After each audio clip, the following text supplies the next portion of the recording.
Hello friends, welcome back to our channel Rifana's Lifestyle.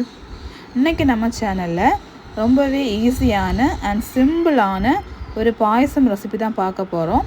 அடை பாயசம். அது எப்படி பண்ணதுன்னு பார்க்கலாம் வாங்க. ஃபஸ்ட்டு அடுப்பு ஆஃப் பண்ணி ஒரு பேன் வச்சுக்கோங்க.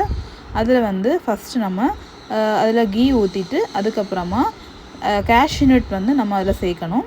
அதை நல்லா பொன்னிறமாக நம்ம அதை வறுத்தெடுத்துக்கணும். பொன்னிறமாக வறுக்கும்போது தான் நம்ம பாயசம் குடிக்கும்போது நம்ம வாயில் கடி போடும்போது நல்லா க்ரன்ச்சியாக இருக்கும். அதனால் எவ்வளோ தூரம் அதுக்காக கருகு விட்டுறக்கூடாது. பொன்னிறம் கோல்டன் ப்ரௌன் ஆட்டு நம்ம வறுத்து எடுத்துக்கணும். அது கூடவே நம்ம ரைசன்ஸ், அதாவது அதை எடுத்து முடித்து அதுக்கப்புறமா ரைசன்ஸையும் நம்ம என்ன பண்ணணும்னா வறுத்து எடுத்துக்கணும்.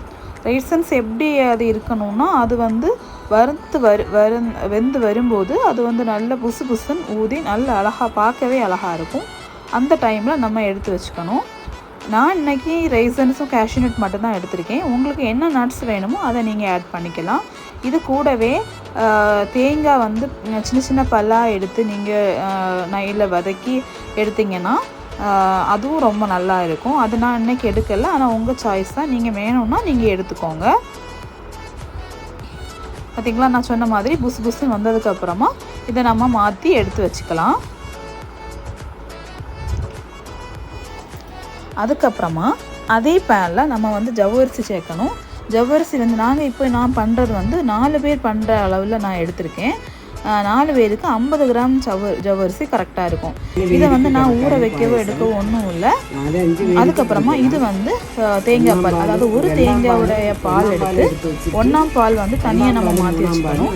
இது 2வது பால். இந்த 2வது பாலை அடுப்பு ஆன் பண்ணி அடுப்பில் வச்சுக்கணும். இந்த ஜவ்வரிசி நம்ம எதுக்கு வறுக்கிறோன்னா நம்ம ஊற வைக்கல. இதை இது கூட இந்த தேங்காய் பால் கூட தட்டி நம்ம என்ன பண்ண போகிறோம்னா வேக வைக்க போகிறோம். அப்படி வேக வைக்கும்போது சீக்கிரமாக வெந்தும் கிடைக்கும். அதே நேரத்தில் ஒன்றோடு ஒட்டாமல் கண்ணாடி பதம்னு சொல்லுவாங்கள்ல, அந்த கண்ணாடி மாதிரி அந்த பாயசத்தில் அந்த ஜவ்வரிசி இருக்கும். நம்ம இதை நல்லா கோல்டன் ப்ரௌனாக ஆகுது வரைக்கும் நல்லா வறுத்துட்டு இந்த பாயசத்துக்கு மீன்ஸ் அந்த தேங்காய் பால் கூட நம்ம சேர்த்துட்டா போதும்.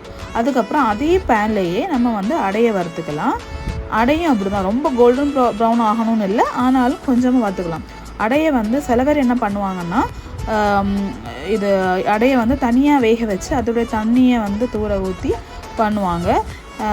ஆனால் என்னோட மாமி சொல்லுவாங்க, அது என்னென்னா அப்படி பண்ணும்போது அதில் உள்ள சத்தெல்லாம் போயிடும்.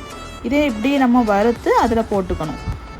இது பண்ணுறது என்னோட மதனில்லா தான் சூப்பராக வாய்ஸ் கொடுத்து எப்படி பண்ணணும்னு சொல்லி தந்துட்டுருந்தாங்க. ஆனால் நான் ஃபெஸ்டிவல்னு சொல்லியிருந்தேன் இல்லையா, அந்த பேக்கில் உள்ள பாட்டு சவுண்டெல்லாம் கேட்டு ரொம்பவே நாய்ஸாக இருந்துச்சு. அதனாலேயே நான் திருப்பி வாய்ஸ் கொடுக்க வேண்டியதாக இருக்குது. அதுக்கப்புறமா இந்த ரெண்டையும் சேர்த்து 2 போர்ஷனாக வறுத்ததையும் இந்த அடையும் ஜவ்வரிசியும் சேர்த்து நம்ம மிக்ஸ் பண்ணி விட்டுறணும். இந்த தேங்காய் பால் கூட தண்ணியில் வேக வைக்கிற விட தேங்காய் பால் கூட சேர்ந்து வேகும்போது நல்ல நமக்கு டேஸ்ட்டும் கிடைக்கும். அதுக்கப்புறமா இனிப்புக்கு தேவையான நாட்டு சர்க்கரை நம்ம சேர்க்கணும். நாங்கள் இன்றைக்கி நாட்டு சர்க்கரை எடுத்துருக்கோம் எங்கள்கிட்ட இருக்கனால. உங்கள்கிட்ட அப்படி நாட்டு சர்க்கரை இல்லைன்னா, அதாவது வெல்லம் இருக்குது இல்லையா, அந்த வெல்லத்தை நம்ம உருக்கி ஸ்ட்ரெயின் பண்ணி இது கூட அப்படி வேணாலும் சேர்த்துக்கலாம். அதுவும் டேஸ்ட் நல்லா தான் இருக்கும். இன்றைக்கி எங்கள்கிட்ட நாட்டு சர்க்கரை இருந்தனால நாங்கள் அதை நாட்டு சர்க்கரை போட்டிருக்கோம். அப்புறமா கொஞ்சமாக உப்பும் போடணும். இந்த உப்பு போடுறது எதுக்குன்னா, எந்த ஒரு நம்ம ஸ்வீட் பண்ணாலும் இந்த உப்பு போடும்போது அந்த ஸ்வீட்டை பேலன்ஸ் பண்ணி கொடுக்கும். அதுக்காக தான் நம்ம உப்பு போடுறது. இது இந்த நாட்டு சர்க்கரை, அப்புறம் அடை, இது ஜவ்வரிசி இதெல்லாம் சேர்ந்து நல்லா வேக விடும். அது கூடவே ஒரு 4-5 ஏலக்காயை தட்டி அது கூட கிராம்பும் சேர்ந்துருக்கு. இது கூடவே என்ன பண்ணணும்னா அந்த 4 ஏலக்காயும் நம்ம தட்டி அந்த மிக்ஸ் கூட நம்ம சேர்த்து நல்லா கொதிக்க விடணும்.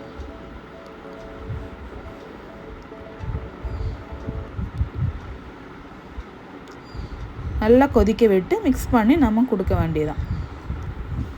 கொடுத்துட்டு அதுக்கப்புறமா நம்ம இதை நல்லா மிக்ஸ் பண்ணி கொடுத்துட்டு இனிப்பு தேவையான அளவு இருக்கான்னு பார்த்து செக் பண்ணிவிட்டு இனிப்பு போதும்னு நினச்சிங்கன்னா விட்டுருங்க.